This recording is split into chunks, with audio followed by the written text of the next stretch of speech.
দেখো, ছোট্ট একটা বাচ্চা স্কুল ড্রেস পরে ভিক্ষে করছে। ও মাই গড, তাই তো, স্কুল ড্রেস পরে একটা বাচ্চা ভিক্ষা করতেছে, এমন তো কখনো দেখি নাই। চলো তো একটু গিয়ে দেখি। চলো। আয় বাবু, তুমি এইভাবে করে স্কুল ড্রেস পরে এখানে ভিক্ষে করছো কেন? সেটাই তো, তুমি স্কুল ড্রেস পরে এখানে ভিক্ষা করতেছো, এত ছোট একটা বাচ্চা। তোমার বাড়িতে বাবা মা কেউ নাই? না, আমার বাপ নাই। আমার বাপ আমার মারে আর আমারে রেখে গেছে গা। তোমার বাবা তোমার মা আর তোমাকে রেখে চলে গেছে, তাহলে তোমার মা কোথায়? কি হলো বলো বাবু, তোমার মা তোমাকে এভাবে ভিক্ষে করতে পাঠিয়েছেন, উনি কোথায়? আমার মাও আমারে থুইয়া চলে গেছে।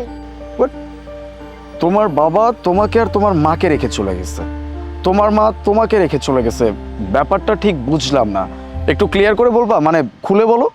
আসলে স্যার, আমার বাবা নেশা করত। নেশার টাকা আমার মা দিতে পারে নাই, এর লেগে আমার মারে আমার বাপে অনেক অত্যাচার করত। আমাকে ঘরটাও বেচা দিয়া গেছে।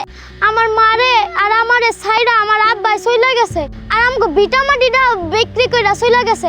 আমরা এখন কই থাকবো? আমগো আর থাকার মতো কোনো জায়গা নাই। আপনি আমাকে সাইড কোনো জায়গায় যান না। আপনি চলে গেলে আমি আমার পোলাটারে লয়ে কই থাকুম, কি খাবো? আপনার পায়ে ধরে আপনি আমাকে তুইয়া যান না। এই এই তুই আমার পিছিয়ে পা ধরলিকে, তোরে বিয়া কইরা আমার জীবনটা শেষ। তোকে বাসার থেকে টাকা আনতে কই, এটা তো কোনো খবর নাই। আমার বাপ মার কথায় তোরে বিয়া কইরা আমার জীবনটা পুরাপুরি শেষ হয়ে গেছে। পোলা পাইন লমুনা, তারপর একটা বিয়ে এলাইছিস, তখন তুই থাক তোর পোলা লয়া, আমার পিছে পিছে রাবি না। আপনি যান না, দেন আপনি যেই কামে যাবেন ওই কামে একবার যদি পুলিশ আপনারা ধরে আপনার 5-6 বছরে জেলে যাইব, তখন আমার পোলা আর আমি মিলে কই থাকুম, কি খাবো? আপনার পায়ে ধরে আপনি যান না। এই না খায় মরণ লাগবো না, তুই আর তোর পোলায় যায় ওই ব্রিজের উপর থেকে গাঙ্গে লাভ দে, এমনি এমনি মইরা যা, তখন না খায় মরণ লাগবো না। তোরা দুইটা মিললে আমার জীবনটা শেষ করছস, মার পুত। আমি তো আর দেখতে পারবো না, তোরা তো লাইন দেখ, আনাল নদী দিবা মর।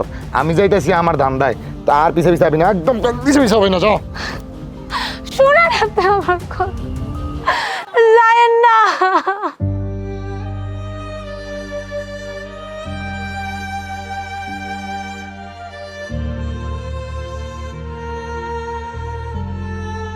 মা, মা তোমার কি হয়েছে? তুমি এনে বয়ে দিছো কে? তুমি বয়ে বয়ে কান্দাছো কে মা? সিয়াম রে, তোর বাপে আমগুরে ফালাই তুই চলে গেছে। মা, তুমি এটি কি কইতাছো? আব্বা আমগরে ছাইরা চইলা গেছে? ওরে বাজান, তোর বাপে আমগুলো আর থাকতে চায় না, সেই ভিটা বাড়ি বিক্রি করে দিয়া সে চলে গেছে। একবারও চিন্তা করে নাই যে আমরা দুইজন কই থাকবো, কি খাবো? তোর বাজানের কাছে এখন আমগরে বোঝা বললা মনে হয়। তোর বাজান আছে কইছে আমরা জানি গাঙ্গে ডুব দিয়া মরে যাই। বাজান, তুই আমার একটা কথা রাখবি? কি কথা মা? তুমি আমারে কও, আমি তোমার সব কথা শুনমু।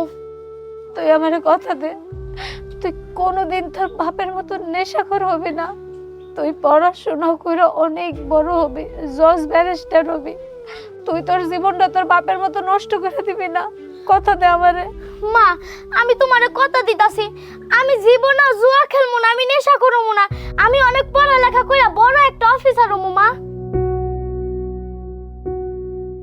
মা, মা, মা, মা তুমি কথা কইতাছো না? মা, মা তোমার কি হইছে? মা, ও মা, মা,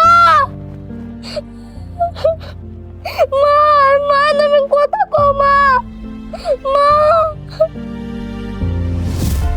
আমার মা মইরা যাওয়ার পরে আমি স্কুলে পড়ালেখা শুরু করে দিছি। তোমার কথা শুনে অনেক কষ্ট লাগতেছে। আচ্ছা বাবু, তুমি উঠো।